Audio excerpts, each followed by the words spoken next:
Guys, bali ito yung parish kuan nila dito sa may Imogan. Punta natin yung sa harap para kuan kasi hindi ko na videoan kanina pagpunta namin sa kuan sa cave. Bali dito kasi dito kami nag-start kasi, tapos dito din kami pinick up nung tour guide.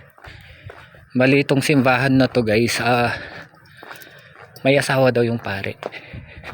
Yun ang kwento ng tour guide namin kanina. Bali itong simbahan pa lang to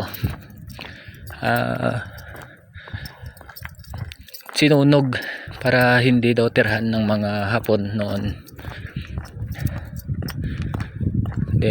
Nirenovate na ng tao kaya man-kwan na siya.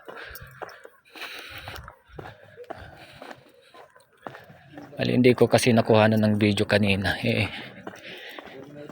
kaya binalikan ko. Nagtaka kami kanina bakit kan kasi yung pare nila may asawa daw dito. Panahon ng Kastila pala tong kan na to. Simbahan.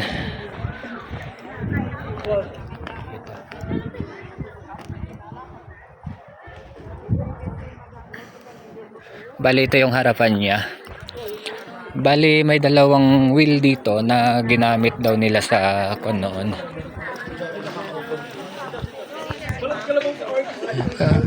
Ganda. Talagang kalumahan siya. Bali for destination niya. Sige ina, thank you ina. Bali ito guys yung kinukuhanan ng electricity noon daw dito sa may Sagada. Yung dalawang wheel na to. Magkabila.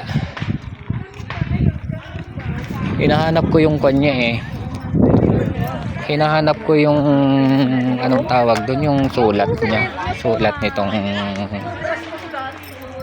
simbahan, kaso hindi ko mahanap, baka nasa likod ay nasa loob, kaso sarado na bukas na kanina to.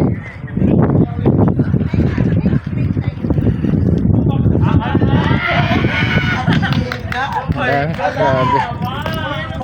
Kaya yun Kaya ko yan ate lang sa luwa.